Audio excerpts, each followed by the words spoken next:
बदमाश हो गई हो, एमओ में सब में पास हो गई हो। आजकल बदमाश हो गई हो, एमओ में सब में पास हो गई हो। अब आइए ना चूमा लीजिए मेरे मरद, अरे मेरे मरद महोदय जी, लब का उद्घाटन कीजिए मेरे मरद महोदय जी, लब का उद्घाटन कीजिए।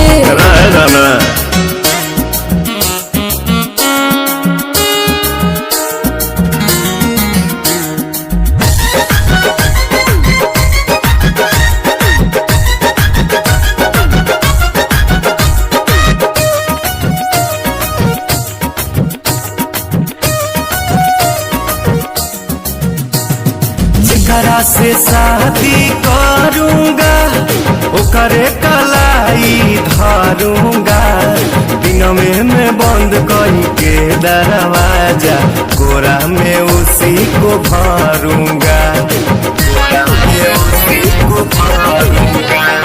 जेकरा से शादी करूंगा ओकरे कलाई धरूंगा, दिन में बंद करी के दरवाजा, कोरा में उसी को भरूंगा।